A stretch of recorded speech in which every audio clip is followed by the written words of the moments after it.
El temor. Solo hemos visto lo que es la servidumbre en el comportamiento del señorío. Pero la servidumbre es autoconciencia y debemos pararnos a considerar ahora lo que es en y para sí misma. Primeramente, para la servidumbre. El Señor es la esencia. Ha experimentado en ella misma esta esencia. En efecto, esta conciencia se ha sentido angustiada no por esto o por aquello, no por este o por aquel instante, sino por su esencia entera, pues ha sentido el miedo de la muerte, del Señor absoluto. Ello lo ha disuelto interiormente, la ha hecho temblar en sí misma y ha hecho estremecerse cuanto había en ella de fijo. Pero este movimiento universal puro, la fluidificación absoluta de toda subsistencia, es la esencia simple de la autoconciencia, la absoluta negatividad. Además, no es solamente esta disolución universal y general, sino que en el servir la lleva a efecto realmente.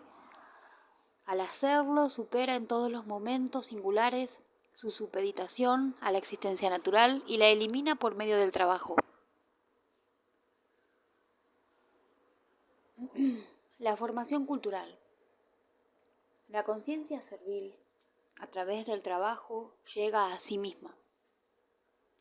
En el momento que corresponde a la apetencia, deseo, en la conciencia del Señor, parecía tocar a la conciencia servidora el lado de la relación no esencial con la cosa, mientras que ésta mantiene su independencia.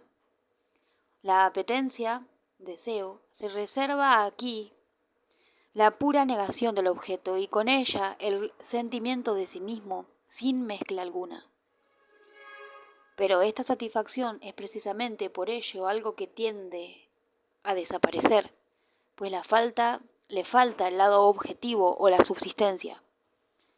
El trabajo, por el contrario, es apetencia, deseo reprimido, desaparición contenida. El trabajo formativo.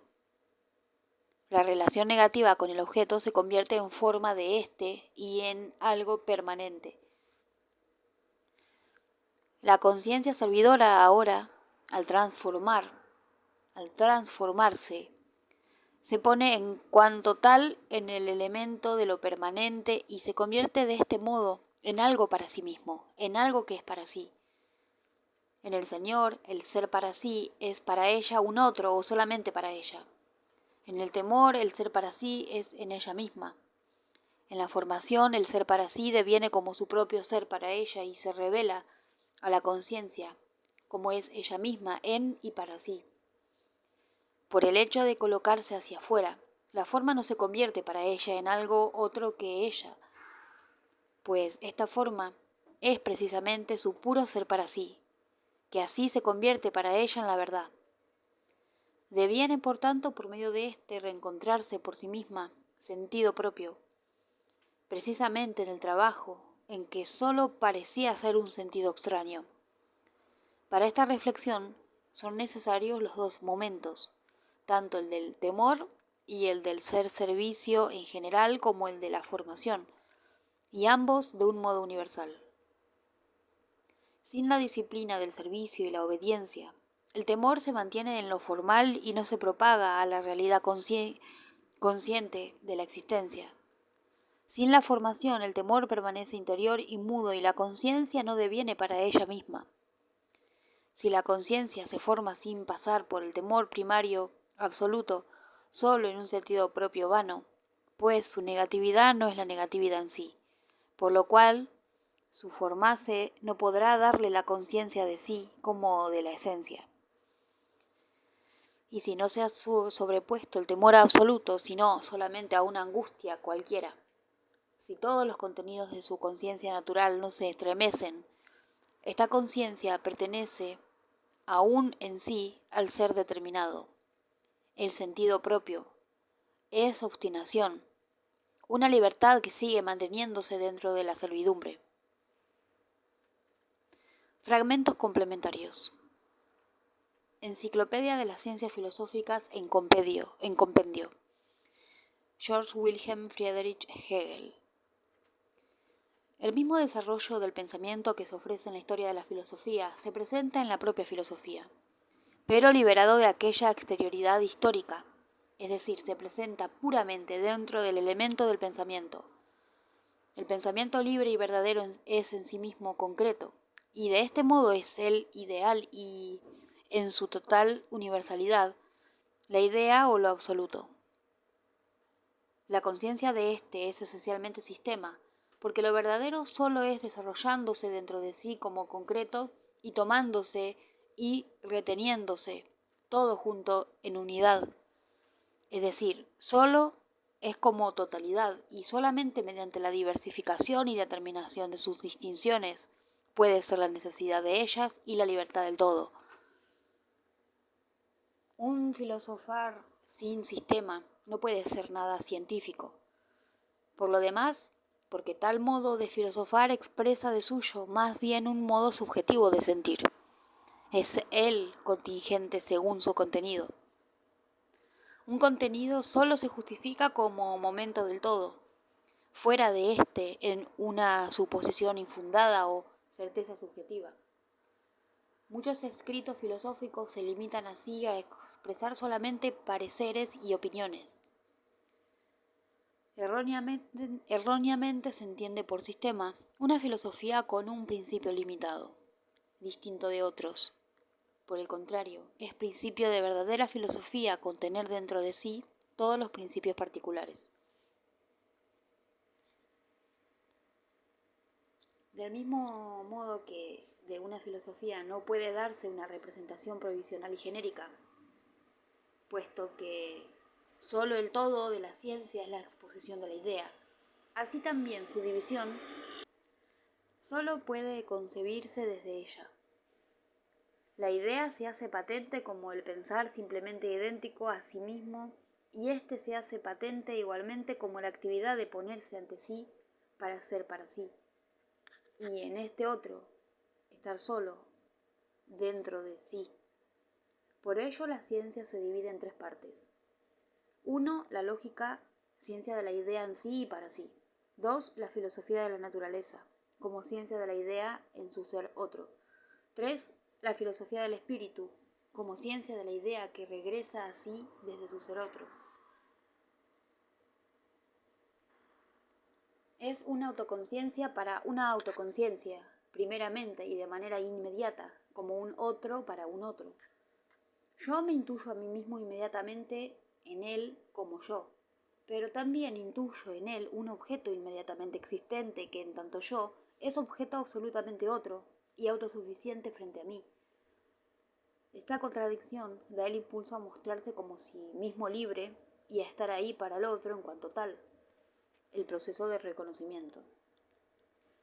Este proceso es una lucha, puesto que yo no me puedo saber en el otro como mí mismo, en tanto el otro es para mí otro existir ahí, inmediato. Por consiguiente, yo estoy dirigido a la superación de esta inmediatez suya. Igualmente, yo no puedo ser reconocido como inmediato, sino solamente en tanto yo supere en mí mismo la inmediatez y a través de ello dé existencia a mi libertad. La lucha del reconocimiento es, por tanto, a vida o muerte. Cada una de las dos autoconciencias pone en peligro la vida de la otra y se expone así ella misma. Siendo la vida tan esencial como la libertad, la lucha se acaba primeramente como negación unilateral, en la desigualdad. Esto es, que uno de los que luchan prefiere la vida, se conserva como autoconciencia singular, pero renuncia a su ser reconocido, mientras el otro se mantiene firme en su referencia a sí mismo y es reconocido por el primero como por aquel que queda sometido.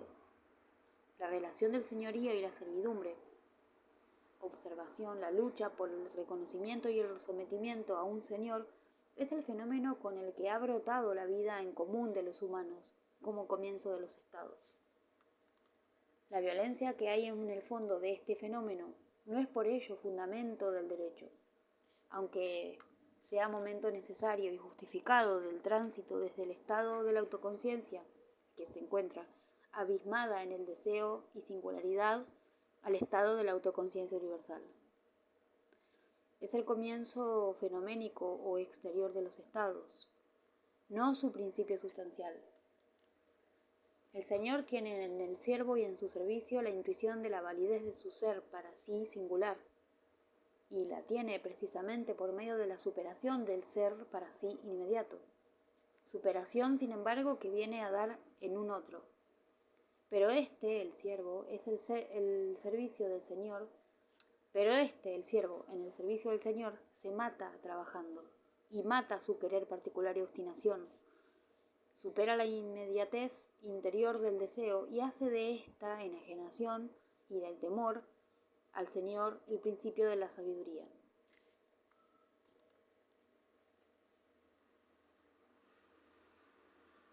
Y del temor al Señor el principio de la sabiduría. Rasgos fundamentales de la filosofía del derecho. Lo que es racional es real y lo que es real es racional. En esta convicción se encuentra cada conciencia ingenua, así como la filosofía, y asimismo está parte de allí en la consideración tanto del universo espiritual como del universo natural. Si la reflexión, el sentimiento o cualquier figura tienen la conciencia subjetiva de considerar al presente como algo vano, de estar por encima de él y saberse mejor, entonces se encuentran en lo vano, y como quiera que ellos tienen realidad solo en el presente, entonces ellos mismos son solo vanidad. Si se invierte la idea para que valga solo como una idea, una representación en un opinar, la filosofía le brinda, en cambio, el punto de vista de que nada es real, sino la idea. Se trata de reconocer en el aparecer de lo temporal y transitorio la sustancia que es inmanente y lo eterno que es presente. Concebir lo que es la tarea de la filosofía, pues lo que es la razón. En lo que concierne al individuo, cada uno es hijo de su tiempo y también la filosofía concibe su tiempo en pensamiento. Es una gran terquedad que hace honor al hombre, el no querer conocer nada en el mínimo que no esté justificado por el pensamiento, y esa terquedad es la característica de los tiempos modernos. Para decir una palabra sobre el enseñar cómo debe ser el mundo, la filosofía siempre llega demasiado tarde para ello. En cuanto a pensamiento del mundo, ella solo aparece en el tiempo después que la realidad ha perfeccionado y terminado su proceso de formación. Esto que el concepto enseña lo muestra a sí mismo necesariamente la historia. Solo en la madurez de la realidad aparece lo ideal frente a lo real, y aquel se concibe al mismo tiempo en su sustancia, edificándolo en la configuración de un reino intelectual. Cuando la filosofía pinta su gris sobre el gris, entonces ha envejecido una configuración de la vida y no se deja rejuvenecer con gris sobre gris, sino solo conocer. Solo cuando irrumpe el ocaso inicia su vuelo el búho de Minerva. En lo que concierne a la relación de la voluntad con el pensar, hay que observar lo siguiente. El espíritu es el pensar en general, y el hombre se diferencia del animal por el pensar. Pero no hay que representarse que por una parte el hombre sería pensante y por otra parte volitivo, y que él tendría en un bolsillo el pensar y el otro el querer, pues esto sería una representación vacía. La diferencia entre pensar y voluntad es sólo la diferencia entre la actitud teorética y la práctica. Pero no son algo así como dos facultades, sino que la voluntad es un modo especial del esfuerzo por darse la existencia sensible. La actitud práctica comienza en el pensar, en el yo mismo, y aparece primeramente como opuesto, porque plantea igualmente una separación. En tanto soy práctico, activo, ello significa que actúo. Me determino, y determinarme significa justamente poner una diferencia. Pero estas diferencias que yo pongo son entonces de nuevo las mías.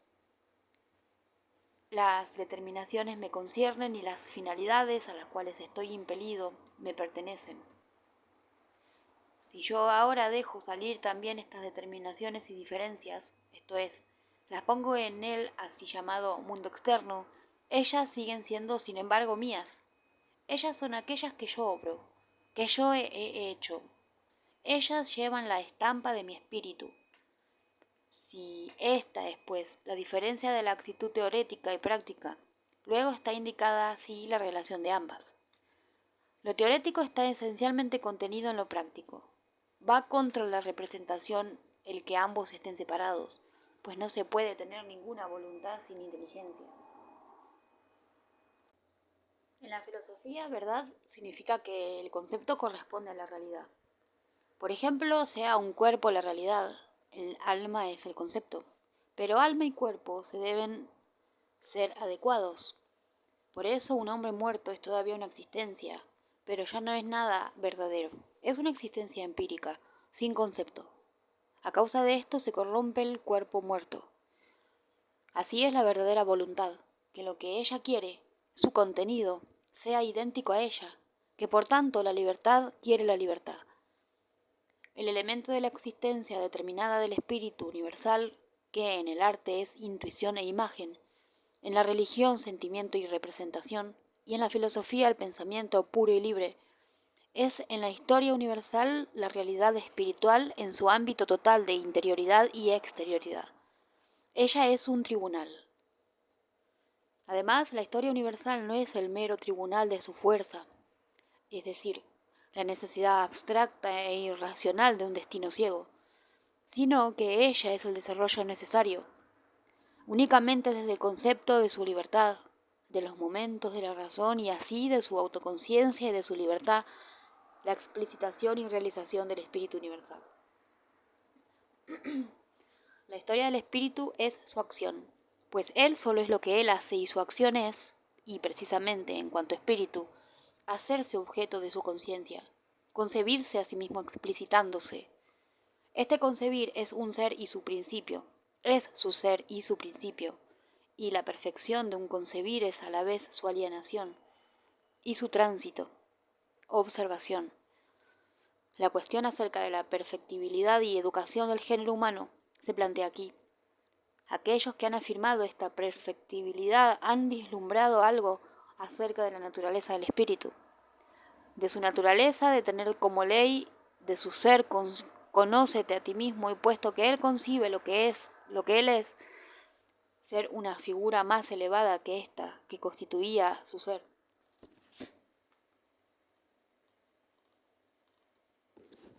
La dialéctica del amo y el esclavo en Hegel. El hombre es autoconciencia. Es autoconsciente, consciente de su realidad y de su dignidad humana. Y en esto difiere esencialmente del animal, que no supera el nivel del simple sentimiento de sí. El hombre toma conciencia de sí en el momento en que por primera vez dice yo. Comprender al hombre por la comprensión de su origen es comprender el origen que es del yo revelado por la palabra.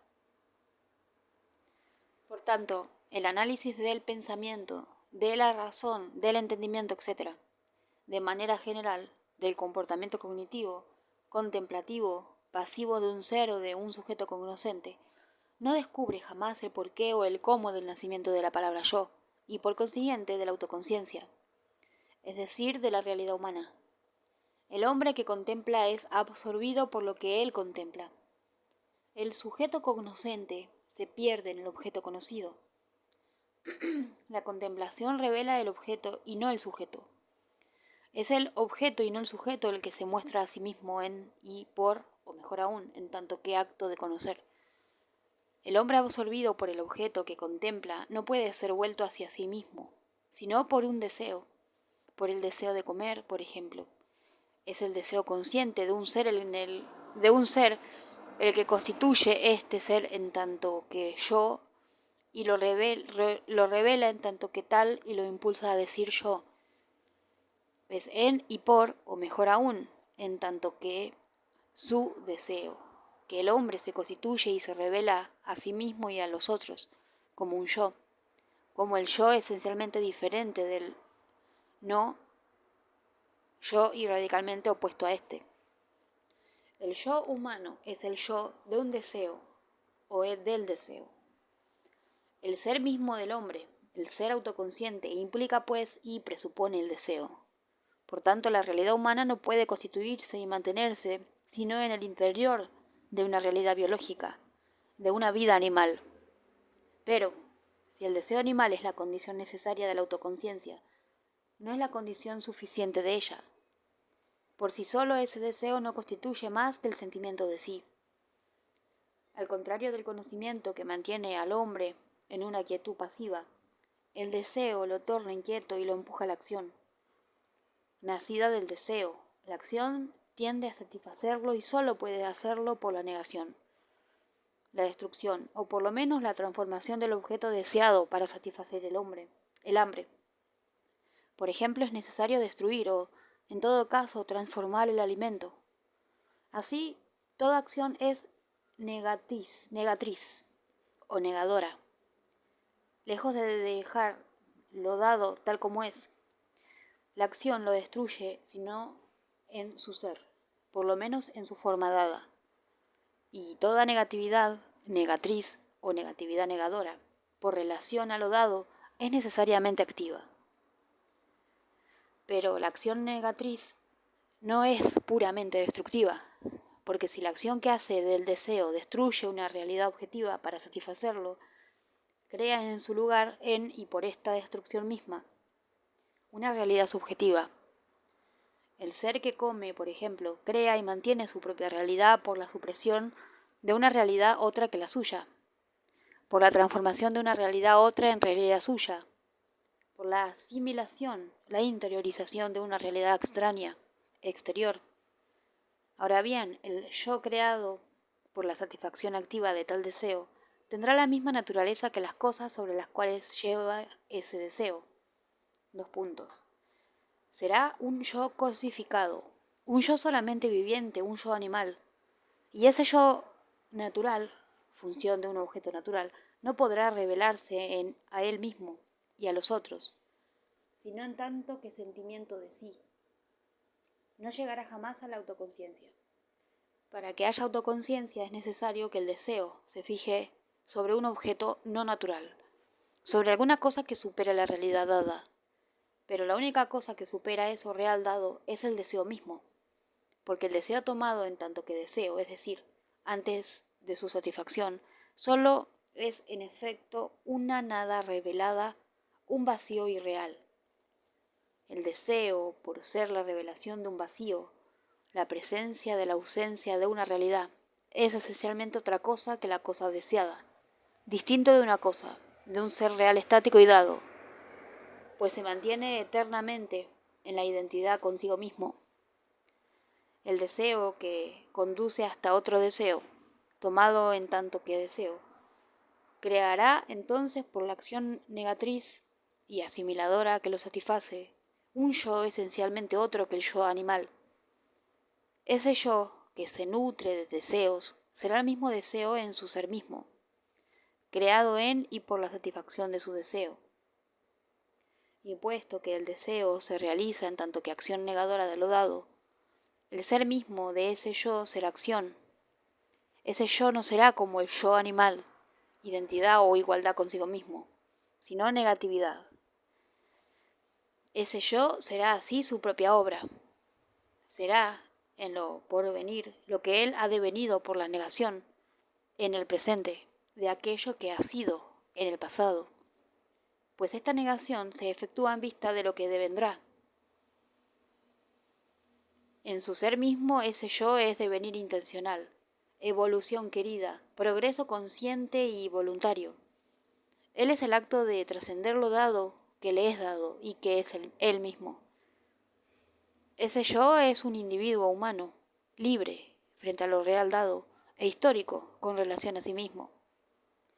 Y ese es ese yo y ese yo solamente el que se revela a sí mismo y a los otros en tanto que autoconciencia. El deseo humano debe dirigirse sobre otro deseo. Para que haya deseo humano es indispensable que haya ante todo una pluralidad de deseos, animales. Dicho de otro modo, para que la autoconciencia pueda nacer del sentimiento de sí, para que la realidad humana pueda constituirse en el interior de la realidad animal, es menester que esa realidad sea esencialmente múltiple. El hombre no puede, en consecuencia, aparecer sobre la tierra, sino en el seno de un rebaño. Por eso la realidad humana solo puede ser social.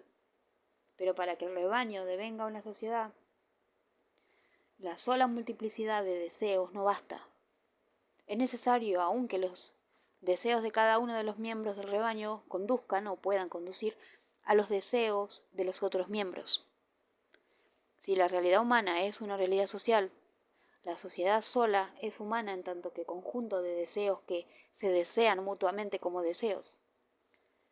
El deseo humano, o mejor, antropógeno, que constituye un individuo libre e histórico, consciente de su individualidad, de su libertad y de su historia y finalmente de su historicidad. El deseo antropógeno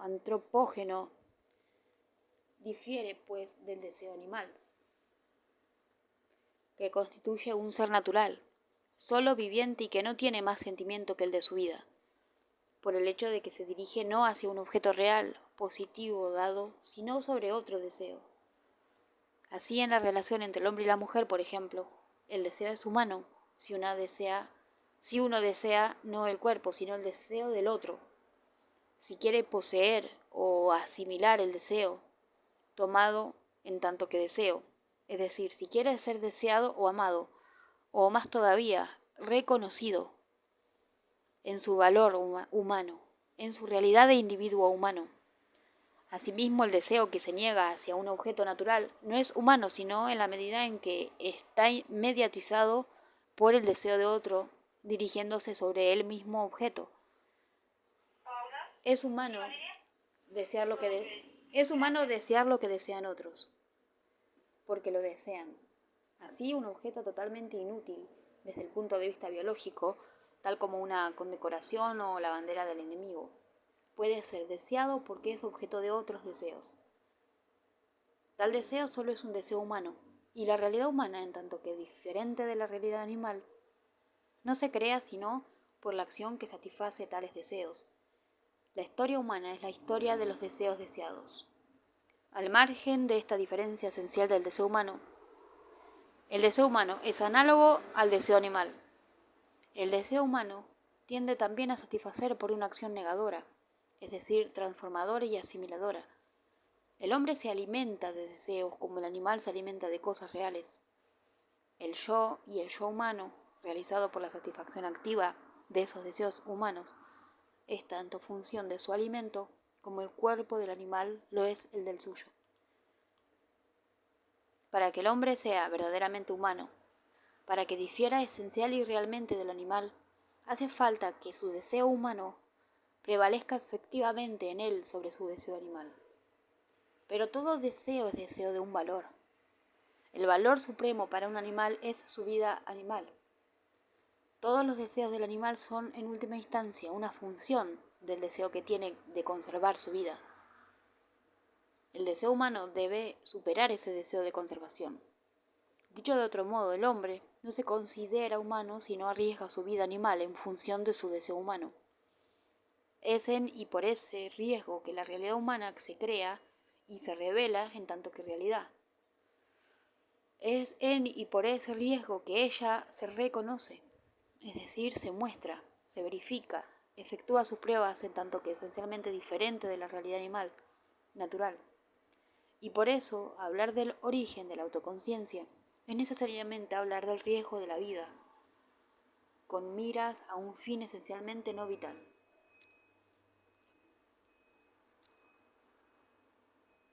El hombre se reconoce humano de arriesgar su vida para satisfacer su deseo humano, es decir, su deseo que se dirige sobre otro deseo. Pero desear un deseo es querer superponerse a sí mismo al valor deseado en ese deseo, porque sin esta situación se desearía el valor, el objeto deseado y no el deseo mismo. Desear el deseo de otro es, pues, en última instancia, desear que el valor que yo soy o que represento sea el valor deseado por ese otro. Quiero que él reconozca mi valor como su valor. Quiero que él me reconozca como un valor autónomo. Dicho de otro modo, todo deseo humano, antropógeno, generador de la autoconciencia, de la realidad humana, se ejerce en función del deseo de reconocimiento. Y el riesgo de la vida por el cual se reconoce la realidad humana es un riesgo en función de tal deseo. Hablar del origen de la autoconciencia implica, por necesidad, hablar de una lucha a muerte por el reconocimiento. Sin esa lucha a muerte hecha por puro prestigio, no habrían existido jamás seres humanos sobre la Tierra. En efecto, el ser humano no se constituye sino en función de un deseo dirigido sobre otro deseo, es decir, en conclusión de un deseo de reconocimiento. El ser humano no puede, por tanto, constituirse si por lo menos dos de esos deseos no se enfrentan. Y puesto que cada uno de los dos seres dotados del mismo deseo está dispuesto a llegar hasta el fin en la búsqueda de su satisfacción, esto es, está presto a arriesgar su vida y por consiguiente a poner en peligro la del otro, con el objeto de hacerse reconocer por él, de imponerse al otro en tanto que valor supremo, su enfrentamiento no puede ser más que una lucha a muerte. Y es sólo en y por tal lucha que se engendra la realidad humana. Se constituye, se realiza y se revela a sí misma en los otros. No se realiza, pues, y no se revela sino en tanto que realidad reconocida. No obstante, si todos los hombres, o más exactamente, todos los seres en trance de devenir seres humanos se comportaran de la misma manera, la lucha debería culminar necesariamente con la muerte de uno de los dos adversarios, o de ambos a la vez. No sería posible que uno cediera ante el otro, que abandonara la lucha antes de la muerte del otro, que reconociera al otro en lugar de hacerse reconocer por él. Porque si así fuera, la realización y la revelación del ser humano sería imposible. Esto es evidente para el caso de la muerte de ambos adversarios, puesto que en la realidad humana, siendo esencialmente deseo y acción en función de deseo, no puede nacer y mantenerse sino en el interior de una vida animal. Pero la imposibilidad se presenta solo en el caso de la muerte de uno de los dos adversarios, pues con él desaparece ese otro deseo hacia el cual se dirige el deseo para convertirse en deseo humano. El sobreviviente, al no poder ser reconocido por el muerto, no puede realizarse y revelarse en su humanidad. Para que el ser humano pueda realizarse y revelarse en tanto que autoconciencia, no basta entonces que la realidad humana naciente sea múltiple. Es necesario aún que esa multiplicidad, esa sociedad, entre comillas, aplique dos comportamientos humanos o antropógenos esencialmente diferentes. Para que la realidad humana pueda constituirse en tanto que realidad reconocida, hace falta que ambos adversarios queden con vida después de la lucha. Pero eso solo es posible a condición de que ellos adopten comportamientos opuestos en esa lucha. Por actos de libertad irreductibles, es decir, imprevisibles o fortuitos, deben constituirse en tanto que desiguales en y por esa misma lucha. Uno de ellos, sin estar de ningún modo predestinado, debe tener miedo del otro, debe ceder al otro, debe negar el riesgo de su vida con miras a la satisfacción de su deseo de reconocimiento. Debe abandonar su deseo y satisfacer el deseo del otro. Debe reconocerlo sin ser reconocido por él. Pero reconocer así implica reconocerlo como amo y reconocerse y hacerse reconocer como esclavo del amo. Dicho de otro modo, en un estado naciente, el hombre no es jamás hombre simplemente. Es siempre y necesaria y esencialmente amo o esclavo. En un estado naciente, ¿no? Si la realidad humana no puede engendrarse, sino en tanto que socialmente la sociedad, por lo menos, en su origen, no es humana sino a condición de implicar un elemento de dominio y un elemento de esclavitud existentes, autónomas y existentes dependientes. Sea como fuere, la realidad humana no puede engendrarse y mantenerse en la existencia, sino en tanto que realidad reconocida, solo siendo reconocido por otro, por los otros y en su límite por todos los otros, un ser humano es realmente humano, tanto para él mismo como para los otros. Y no es sino hablando de una realidad humana reconocida que se puede, al llamarla humana, enunciar una verdad en el sentido propio y exacto del término. Porque es sólo en ese caso que se puede revelar por su discurso una realidad. Por eso, al hablar de la autoconciencia, del hombre consciente de sí mismo, es necesario decir: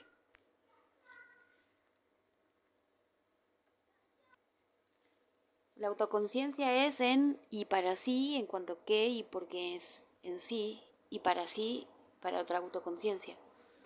Es decir, solo es en cuanto se la reconoce. La relación entre amo y esclavo no es, pues, un reconocimiento propiamente dicho. Para verlo, analicemos la relación desde el punto de vista del amo. El amo no es el único en considerarse amo. El esclavo lo considera también como tal. Es, pues, reconocido en su realidad y en su dignidad humana. Del esclavo. Es entonces reconocido por alguien a quien él no reconoce. Y allí está la insuficiencia y lo trágico de su situación. El amo ha luchado y arriesgado su vida por el reconocimiento, pero solo ha obtenido un reconocimiento sin valor para él, porque él no puede ser satisfecho sino por el reconocimiento de aquel a quien acepta como digno de reconocerlo. La actitud del amo es, en consecuencia, un obstáculo existencial. Por una parte, el amo no es amo más que porque su deseo ha recaído, no sobre una cosa, sino sobre otro deseo, que ha sido así un deseo de reconocimiento. Por otra, al haber devenido amo es en tanto que amo que debe desear ser reconocido. Por otra, al haber devenido amo es en tanto que amo que debe desear ser reconocido. Y él no puede ser reconocido como tal, sino haciendo del otro su esclavo. Mas el esclavo es para él un animal o una cosa. Él es, pues, reconocido por una cosa. De este modo su deseo se fija en conclusión sobre una cosa, y no, como parecía al comienzo, sobre un deseo humano. El amo, por lo tanto, ha errado el camino. Después de la lucha que ha hecho de él un amo, él no es lo que quiso ser al emprender esta lucha, un hombre reconocido por otro hombre. Por tanto, si el hombre no puede ser satisfecho sino por el reconocimiento, el hombre que se conduce como amo no lo será jamás. Y dado que, al principio, el hombre es ya amo o esclavo, el hombre satisfecho será por necesidad esclavo, o más exactamente aquel que ha sido esclavo, que ha pasado por la esclavitud, que ha suprimido dialécticamente su servidumbre. El hombre integral, absolutamente libre, definitiva y completamente satisfecho con lo que es, el hombre que se perfecciona y se completa en y por esa satisfacción, será el esclavo que ha suprimido su servidumbre. Si el amo ocioso es un obstáculo, el esclavo laborioso es, por el contrario, la fuente de todo progreso humano, social, histórico. La historia es la historia del esclavo trabajador, y para verlo basta considerar la relación entre el amo y el esclavo, es decir, el primer resultado del primer contacto humano, social, histórico. No ya desde el punto de vista del amo, sino del esclavo. El esclavo se subordina al amo. Él estima, reconoce, pues, el valor y la realidad de la autonomía, de la libertad humana, mas él no la halla realizada en él mismo. La encuentra en el otro. Esa es su ventaja. El amo, por no poder reconocer al otro que lo reconoce, se encuentra en un callejón sin salida. El esclavo, por el contrario, reconoce desde el principio al otro, el amo. Le bastará, pues, imponerse a él, hacerse reconocer por él para que se establezca el reconocimiento mutuo y recíproco, que sólo puede realizar y satisfacer al hombre, plena y definitivamente. Por cierto, para que eso sea así, el esclavo debe cesar de ser esclavo, debe trascenderse, suprimirse en tanto que esclavo. Pero si el amo no tiene ningún deseo, y por tanto ninguna posibilidad de suprimirse en tanto que amo, puesto que significaría para él devenir esclavo, el esclavo tiene el mayor interés en dejar de ser esclavo. Además, la experiencia de esa misma lucha que ha hecho de él un esclavo lo predispone a ese acto de autosupresión, de negación de sí, de su yo, dado que es un yo servil. Por cierto, el primer término del esclavo que se solidariza con su yo dado, servil, no tiene en sí esa negatividad. No la ve sino en el amo, que ha realizado la negatividad negatriz, pura al arriesgar su vida en la lucha por el reconocimiento. El amo obliga al esclavo a trabajar, y trabajando el esclavo deviene amo de la naturaleza.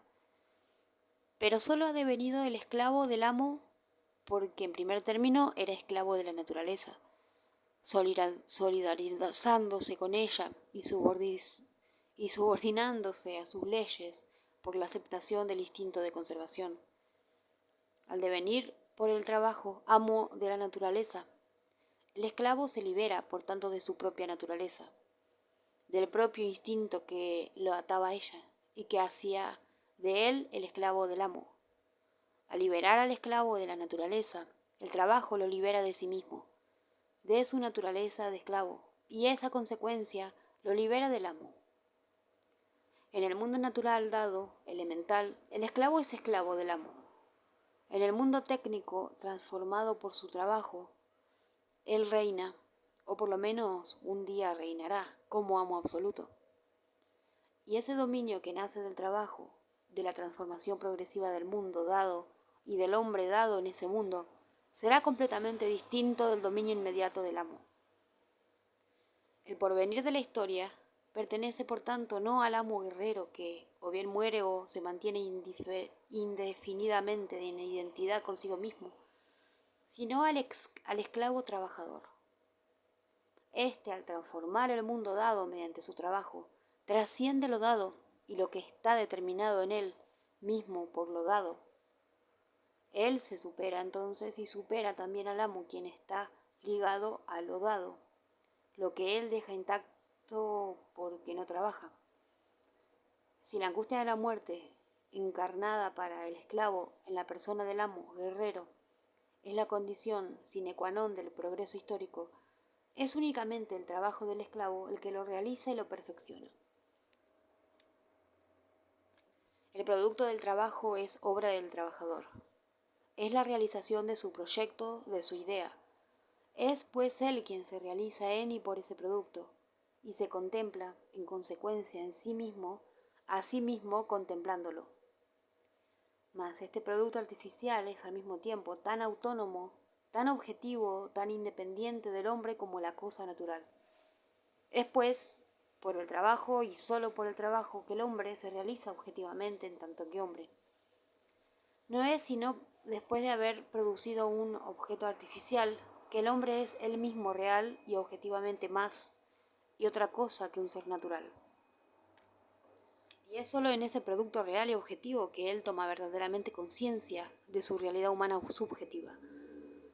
A través del trabajo, el hombre llega a ser un ser sobrenatural, real y consciente de su realidad. Porque trabaja él es espíritu encarnado, es mundo histórico, es historia objetiva. Es pues el trabajo el que forma o educa al hombre y lo rescata del animal. Es ese trabajo y solamente ese trabajo el que libera, es decir, humaniza al hombre, el esclavo.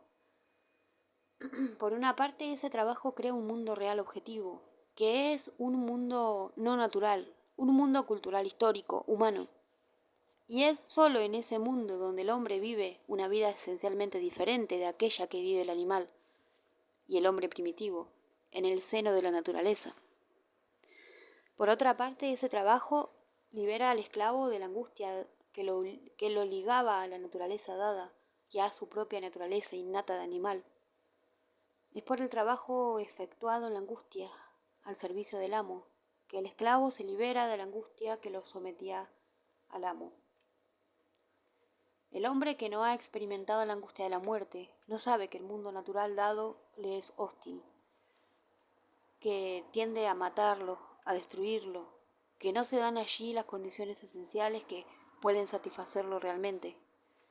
Ese hombre sigue siendo, pues, en el fondo solidario con el mundo dado. Querrá a lo sumo reformarlo, es decir, cambiar los detalles, hacer transformaciones particulares sin modificar sus caracteres esenciales. Ese hombre actuará como reformista hábil, es decir, como conformista, pero jamás como revolucionario verdadero. Pero el mundo dado donde vive pertenece, pero el mundo dado donde vive pertenece al amo humano o divino, y en ese mundo es necesariamente esclavo. No es pues la reforma, sino la supresión dialéctica, vale decir revolucionaria del mundo, que puede liberarlo, y por consiguiente satisfacerlo. Pero esta transformación revolucionaria del mundo presupone la negación, la no aceptación del mundo dado en su conjunto.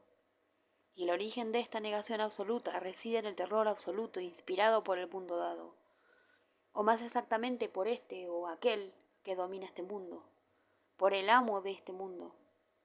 Sin embargo, el amo que engendra involuntariamente el deseo de la negación revolucionaria es el amo del esclavo. El hombre no puede, en consecuencia, liberarse del mundo dado, que no lo satisface, sino a condición de que ese mundo, en su totalidad, pertenezca en efecto a un amo, real o sublimado. Mas, en tanto que el amo vive, él se halla también siempre sometido al mundo del cual es amo, puesto que el amo no trasciende el mundo dado sino en y por el riesgo de su vida. Únicamente su muerte realiza su libertad. Mientras él vive, no alcanza jamás la libertad que lo elevaría por sobre el mundo dado. El amo no puede nunca desprenderse del mundo donde vive, y si ese mundo perece, sucumbe con él. Solo el esclavo es capaz de trascender el mundo dado, sometido al amo, y no perecer. Solo el esclavo puede transformar el mundo que lo forma y lo fija en la servidumbre, y crear un mundo formado por él en el que será libre. Y el esclavo solo llega a ello por el trabajo forzado y la angustia soportada en servicio del amo. Ciertamente ese trabajo no lo libera a él solo, pero al transformar el mundo mediante ese trabajo, el esclavo se transforma a sí mismo y genera así las condiciones objetivas nuevas que le permiten retomar la lucha liberadora para el reconocimiento, que rehusó en el comienzo por temor de la muerte. Y así es que, en conclusión, todo trabajo servil realiza no la voluntad del amo, sino aquella inconsciente en su origen, del esclavo que por fin triunfa allá donde el amo necesariamente fracasa. Es sin duda la conciencia en un principio dependiente, servidora y servil, la que realiza y revela, en última instancia, el ideal de la autoconciencia autónoma, y que expresa así su verdad.